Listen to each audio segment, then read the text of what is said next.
নমস্কার বন্ধুরা, তোমাদের সকলকে ইউটিউব বাঙালি চ্যানেলে স্বাগত জানাই। যারা এখন চ্যানেলটি সাবস্ক্রাইব করেনি, বিভিন্ন ধরনের চাকরির আপডেট পেতে তোমরা চ্যানেলটি অবশ্যই সাবস্ক্রাইব করে নেবে। তোমরা অন স্ক্রিনে একটি নোটিফিকেশন দেখতে পাচ্ছ, যেটা 29/7/2026 একটি নোটিফিকেশন পাবলিশ হয়েছে, যেখানে স্টাফ নার্স পোস্টে ভ্যাকান্সি বেরিয়েছে।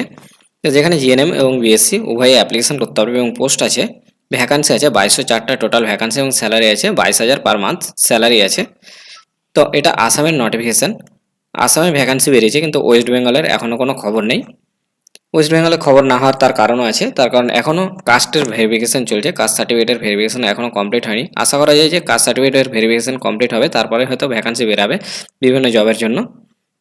কারণ কাস্ট সার্টিফিকেটের ভেরিফিকেশন কমপ্লিট না হওয়া পর্যন্ত এখানে কোনো জবই ছাড়তে পারবে না। তো এখানে দেখো যে সিলেকশন প্রসেসটা যেটা চেয়েছে, আমাদের পশ্চিমবঙ্গে কিন্তু সিবিটি টেস্ট চালু হয়ে গেছে, কিন্তু আসামে এখনও সিবিটি টেস্ট মনে হচ্ছে চালু হয়নি, বা ওতে এই ভ্যাকান্সিতেও হবে না।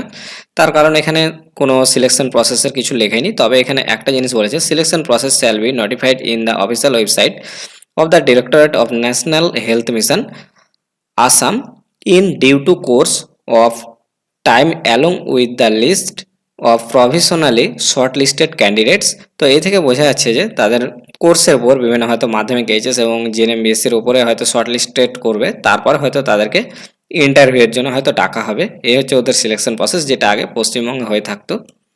তো সিলেকশন প্রসেস এখনও ওরা জানায়নি। তবে আসামে যখন বেরিয়েছে, অন্যান্য স্টেটেও বেরাতেই আছে। পশ্চিমবঙ্গে হয়তো বেরাবে, খুব তাড়াতাড়ি বেরিয়ে যাবে। কাস্ট সার্টিফিকেটের এই জটিলতা কাটলেই, কাস্ট সার্টিফিকেটের জটিলতার জন্য হয়তো বেরাচ্ছে না। তো তোমরা প্রিপারেশন নিতে থাকো, কারণ পশ্চিমবঙ্গে তো সিবিটি টেস্ট হবেই, একবার হয়েছে মানে বারবারই হবে। আর পশ্চিমবঙ্গে স্টুডেন্ট সংখ্যাও প্রচুর আছে।